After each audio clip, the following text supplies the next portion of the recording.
राधे राधे दोस्तों, आप सभी का स्वागत है हमारे चैनल दिव्य हिंदू कथा में।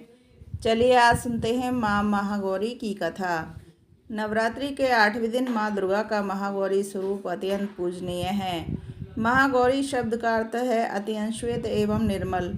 माता का यह रूप श्वेत चंद्रमा के समान उज्ज्वल है। माँ महागौरी करुणा और शांति की देवी हैं। कहते हैं कि इनके दर्शन मात्र से भक्तों के समस्त पाप धुल जाते हैं और उन्हें मोक्ष की प्राप्ति होती है। महागौरी का स्वरूप साधना, त्याग, तप और पवित्रता का प्रतीक है। चलिए सुनते हैं महागौरी की कथा।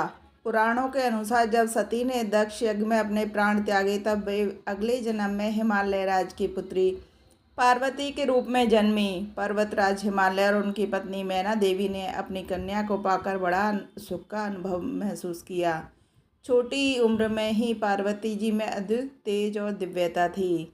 बचपन से ही पार्वती भगवान शिव को अपने पति के रूप में पाने का संकल्प ले चुकी थीं। नारद मुनि ने उन्हें यह उपदेश दिया कि यदि वे भगवान शंकर को अपने पति के रूप में पाना चाहती हैं तो उन्हें कठोर तपस्या करनी होगी। इसी उपदेश के बाद पार्वती ने गहन वन में जाकर कई वर्षों तक कठोर तपस्या की। उन्होंने कई वर्षों तक केवल फल फूल खाकर ही जीवन बिताया।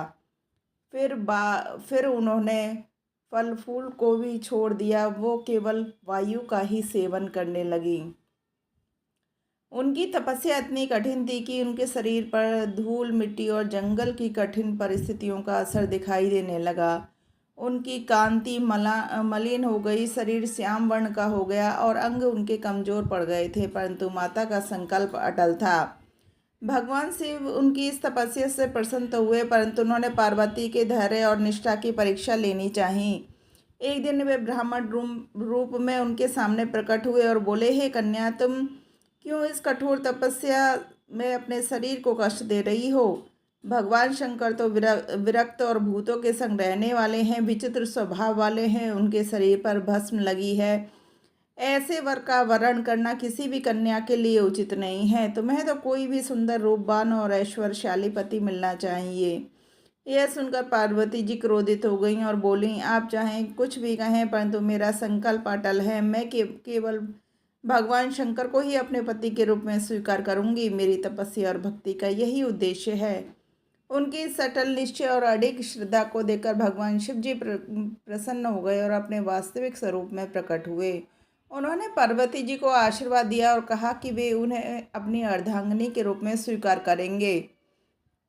कठोर तपस्या और लंबे समय तक जीवन जंगल में रहने के कारण पार्वती जी का शरीर काला और मलिन हो गया था। उनकी माता मैना को भी उनको पहचानने में कठिनाई हुई। कथा के अनुसार भगवान शिव ने गंगा जल से पार्वती जी के शरीर को स्नान कराया। उस स्नान के बाद उनका सारा मलिन रंग धुल गया और उनका रूप चंद्रमा के समान गोरा, उज्ज्वल और तेजस्वी हो गया। इसी कारण उन्हें महागौरी कहा गया। माता महागौरी का स्वरूप अत्यंत कोमल, शांत है। वे श्वेत वस्त्र धारण करती हैं। उनके हाथों में त्रिशूल, डमरू और सुशोभित रहते हैं। वे अपने भक्तों को अभय और वरदान प्रदान करती हैं।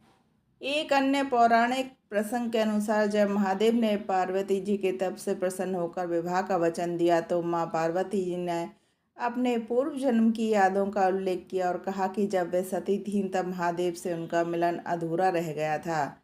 उसी अधूरे प्रेम को पूरा करने के लिए वे पुनः पार्वती रूप में जन्मी हैं। भगवान शिव ने उन्हें वचन दिया कि अब वे सदैव अपनी संगनी के रूप में उन्हें स्वीकार करेंगे। इसके बाद ही उनका विवाह भव्य रूप से हुआ, जिसे पार्वती परमेश्वर विवाह के नाम से भी जाना जाता है। महागौरी का स्वरूप अत्यंत शांति, कोमलता और करुणा का प्रतीक है। वे श्वेत वस्त्रों से सुसज्जित रहती हैं। उनके वाहन बैल हैं। वे 4 भुजाओं वाली हैं। उनके दाहिने हाथ में त्रिशूल और वर मुद्रा है। उनके बाएं हाथ में डमरू और अभय मुद्रा है। वे सब पापों को नष्ट करने वाली और मोक्ष को प्रदान करने वाली हैं। महागौरी की उपासना से भक्तों के जीवन की सारी कठिनाइयाँ समाप्त हो जाती हैं। जो भी साधक नवरात्रि के 8वें दिन माँ महागौरी की पूजा करता है उसे सुख, शांति और समृद्धि प्राप्त होती है। उसके पूजन में पूर्व जन्मों के पाप नष्ट हो जाते हैं। विवाह में आ रही बाधाएं भी दूर हो जाती हैं। तो दोस्तों आपको ये कहानी कैसी लगी हमें ज़रूर बताएं और हमारे चैनल को सब्सक्राइब ज़रूर करें। राधे राधे दोस्तों।